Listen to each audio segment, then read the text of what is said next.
We would like to confirm po na around 11:30 Jakarta time of September 3, kagabi po yan, ahead po tayo ng 1 hour po sa Indonesia, ay nahuli na po si Alice Guo, o also known as Gua Waping ng Indonesian Police, diyan po sa isang hotel sa may Bantam Province of Indonesia po. Sa kasalukuyan po ay hawak na po siya ng Jakarta Interpol, and we are in close and active cooperation po sa kanila.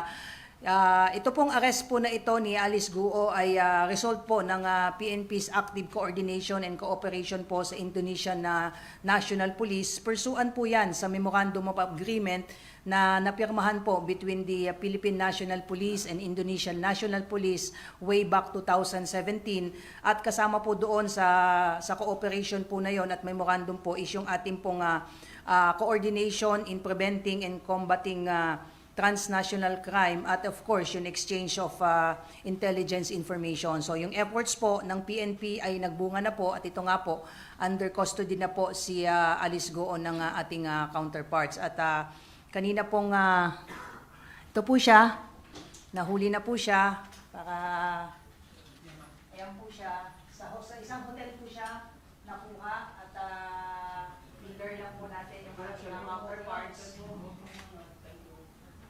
Ito po siya, under detention.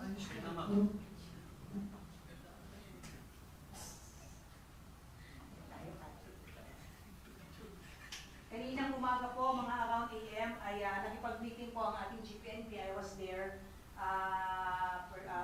Na-witness po natin yung meeting po ng ating GPNP sa ating foreign counterparts para pag-usapan po kung paano po yung magiging paglipat po ng custody ni Alice Guo sa Philippine National Police. Ayan po, nag-meeting po via Zoom si PNP, at ayan po siya, pinakita po.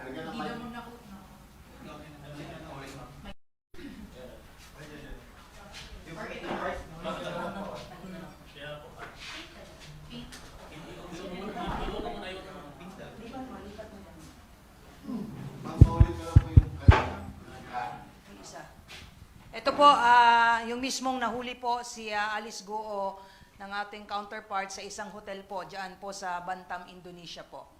At ito po yung kanyang larawan nung siya po ay under detention na.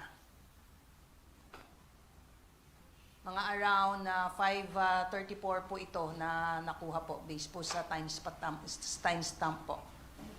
Ito po yung pinakita po sa atin, yung proof of life, yung picture po ni Alice Guo habang nakikipag-meeting po yung ating GPNP kanina, mga around 8 AM po kanina, nakipag-meeting po mismo yung ating GPNP, yung ating SILG ay nakikipag-meeting na rin po sa ambassador para pag-usapan po kung paano po yung magiging paglipat po ng custody po ni Alice Guo sa Philippine government through the Philippine National Police. So ayan po siya, pinakita po sa atin mismo si Alice Guo po during the meeting po.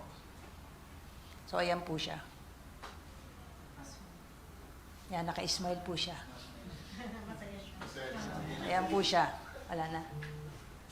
Ayan po siya. Batam, Indonesia po, particularly po sa isang hotel po sa Sendana Park Residences, Kadukuru, G. Tangeran, Bantam, Indonesia po.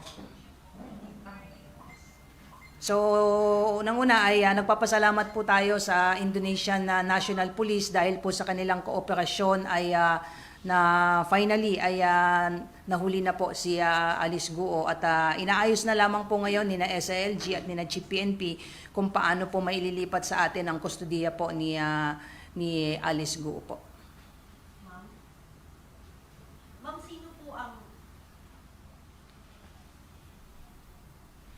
Sino po ang susundo kay Alice Guo?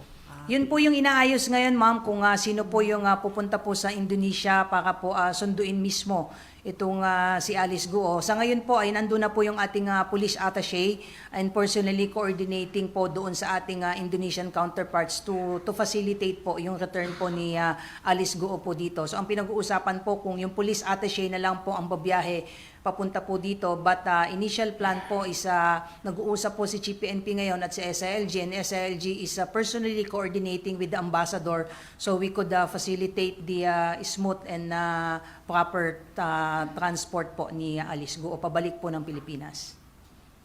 Other details nung arrest na, sinong kasama niya before she was arrested?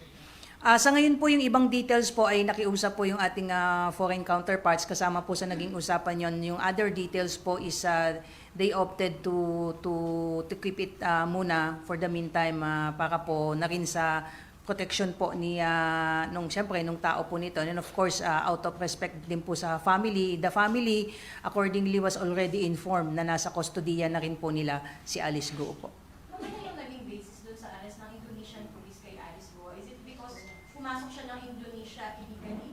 Remember po, meron po siyang existing warrant of arrest na inisyo po ng Senate. So yan po yung pinag-uusapan po ngayon, and most likely po kung mapupunta na po ito sa kustodiya po ng PNP ay ito-turn over po siya sa Senate po dahil yun po yung may existing warrant po sila at ang PNP po ang naatasan na iserve po itong warrant of arrest against her po. Ma'am, aside kay Mayor, meron po bang ibang hinahanap?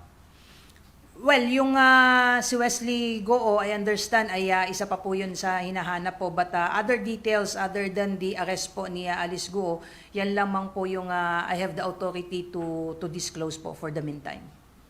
Ma'am, may post daw ng Lucky South 99 na kasama daw ni Alice Guo nung dumating siya sa Indonesia. Can you confirm that?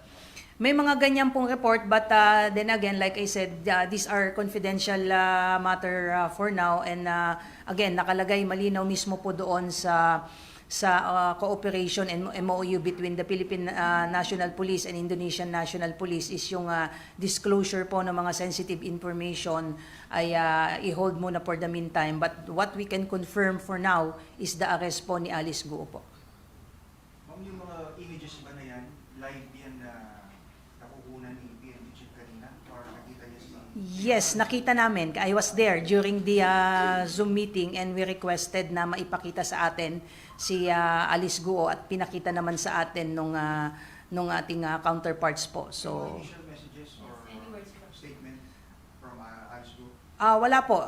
Unang-una ay hindi na po natin siya hiningan ng mensahe po. Basta ang ni-request lang ng ating GPNP sa can we see po si Alice Guo, at pinakita naman po sa atin through Zoom po. I was there po nung during the whole meeting po.